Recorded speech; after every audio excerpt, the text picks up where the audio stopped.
자, 이제 두 번째 시간으로 넘어가죠. 네, 두 번째 시간에서, 이제 우리가 아까 이제 요 내용, 2장의 내용에 대해서 이제 요 내용을 한번 살펴보면서, 그러면서 이렇게 이런 대상 이해에 관한 것이 이제 사고 방식에 어떻게 영향을 주는가, 이제 이런 것들을 우리가 이렇게 생각을 했어요. 이런 사고 방식에 대해서도 이렇게 좀 설명도 드렸고요.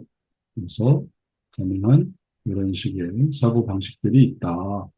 조금씩 다른데 또 이런 것들이 나중에 이런 단계를 진행하는데 이제 영향력을 미쳐요. 그래서 각 단계에 뭐 일단은 기본적으로 이제 연결을 한 건데 뭐 실천에서 변화로 가는 거, 혹은 결심에서 실천으로 가는 거에도 이런 영향이 있어요. 아까 같은 경우도 소원에서 결심까지는 왔다. 그런데 실천은 못하겠다 하면은 여기도 영향력이 있어요. 여기서 이렇게 돌아오는 영향력이 있어요. 이렇게 가야 되는데 이렇게 돌아오는 영향력이 있어요. 이렇게 하는 거에 대해서 어떻게 생각하느냐? 거기에 대해서 예를 들면 결심에서 실천으로 가려고 할 때 그때 악순환적인 생각을 하게 되는 거죠. 그래서 그렇게 했다가 내가 실족했습니다. 아유, 괜히 실천했다가요. 난리 났어요. 저는 아주 큰 어려움을 당했습니다. 어떤 분은 이런 분이 있더라고요. 꿈에, 자기가 이제 수술을 했어요. 수술을 했는데 자기가 그 의식 없고 그럴 때 부처님이 나왔대요. 예수님 믿는 사람이.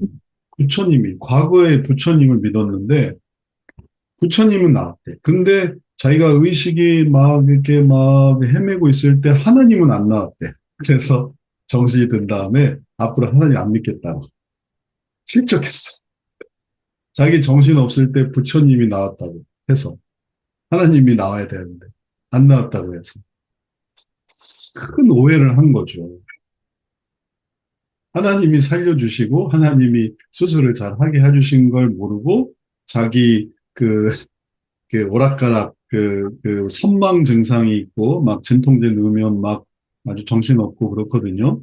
이제 헛것이 보이고 그럴 때 부처님을 받고 그때 하나님을 못 봤다고 해서 이제 그렇게 된 거는 거의 뭐 내가 뭐 비 오는데 뭐 우리 가족이 우산 가지고 나오지 않았다. 나 비 맞겠다. 그다음부터 말 안 한다. 이렇게 생각하는 것처럼 아주 뭐냐면은 폐쇄적인 그런 생각을 하는 거예요. 아주 이제 그럴 때 하나님이 나 어떻게 살리셨는지 자기 전에 기도하고 가면서 기도하고 수술 중 기도하고 끝나서 잘 돼서 이런 건 하나도 생각 안 하고 그냥 다 받고 이제 자기만 생각하는 거예요. 그래서 나는 이거 못하겠습니다. 왜냐하면 난 너무 그 기분이 나빴어요. 실족했기 때문에. 그냥 실족이라는 단어로 충성 안 해, 온유 안 해, 절제 안 해, 경건 안 해, 독행 안 해, 우애 하나를 한마디로 설명할 수 있어요. 실족에는 이런 요소가 필요가 없어요. 왜냐하면 이걸 안 하면서부터 다 실족이니까. 이 사람이 좀 부드러웠는데 부드럽지 않고, 뭐 애써서 지켰는데 이제 안 지키고, 뭐 절제했는데 절제 없어지고, 경건했는데 경건 사라지고, 뭔가 이렇게 남을 돕고 덕을 행하고 이랬었는데 이제 그런 거 안 하고, 친하게 지내는데 그런 것도 없고. 그 사람 실족한 거예요. 그냥 실족이라는 단어로 이 모든 걸 다 설명하는 거예요. 선순환이니까, 실천이니까, 실천의 충성이냐, 실천의 우애냐, 이렇게 더 좋은 걸 구별하는 거지, 나쁜 거, 안 좋은 거, 떨어지는 거는 그냥 이제 이거 하나로 설명하는 거. 그리고 그렇게 한 이유는 예를 들어서 폐쇄적이었어. 그게 어떤 관점으로 봤어야 되는지 몰라서. 또는 뭐 연결고리로는 단기적이어서 극단적이어서 혹은 단절적이어서 혹은 허상적이어서 막 허상을 생각해요. 뭐 아내가 뭐 지극정성을 해 평생 그래 본 적이 없는 아내인데 막 이럴 때는 막 지극정성을 해줘야 되는 거 아니냐.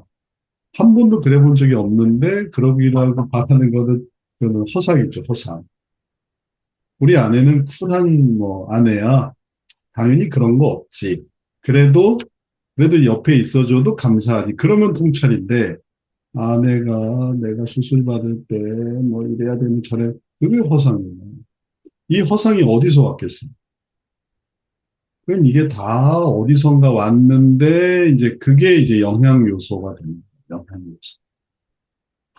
그런 허상을 도대체 어디서 갖게 됐을까? 아내들이 갖는 남편의 허상, 남편들이 갖는 아내의 허상, 자녀들이 갖는 부모의 허상, 부모가 갖는 자녀의 허상.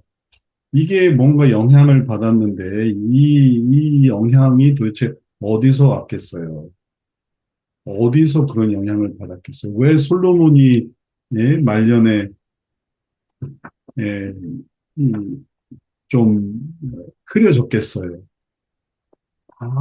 아내를 많이 두고 아내가 데리고 온 그 우상들에 의해서 영향을 받은 거죠. 그래서 아내를 두지 말라고 했지만 솔로몬은 아내를 많이 둬서 그게 정치적인 화평이다 생각해서 아내를 많이 뒀더니 아내가 우상도 가져오니까 그렇게 된 거고 그게 오늘날도 마찬가지예요.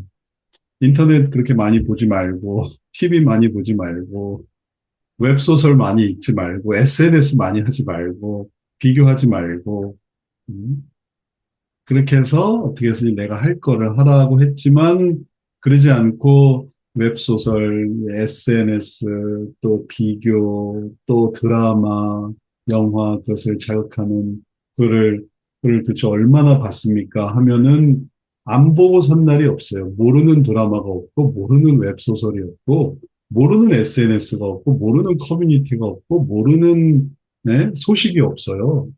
이 귀를 항상 거기 열고 산단 말이에요. 그러니까 이런 허상이 커지는 거죠. 그런 허상이 커지고 그런 단절이 커지고 이제 그런 극단이 어디선가 배웠고 그리고 그런 단기적인 사고와 폐쇄적인 그런 소모적인 모습들이 이런 영향 속에서 생겼으니까 이제 이 부분이 제일 어려워요. 이 영향 요소를 찾는 거예요. 그래서 이제 이거를 여기까지 오게 되면은 이제 정말 이제 끝을 보는 거죠. 예전에 이건 여담인데 그 가습기 살균제 사건이 있었어요. 근데 가습기 살균제 원인을 찾게 되는 과정이 되게 드라마틱한데 뭐냐면은 계속 폐질환 환자가 이제 어느 한 병원에 계속 늘어나는 거예요. 그래서 이 병원에서도 의아했대요. 왜 갑자기 이렇게 폐질환 환자가 이렇게 계속 늘어나는가? 아무리 약을 써도 약이 낫지가 않고 계속 악화되는 거예요. 그래서 너무 병원에서도 너무 신기하고 의아해서 도대체 생활을 어떻게 하냐고. 근데 왜 낫지도 않고 이게 더 악화되져서 이렇게 오게 되냐고. 뭐 입원해서 조금 괜찮아서 집에 돌아가면 또 악화돼.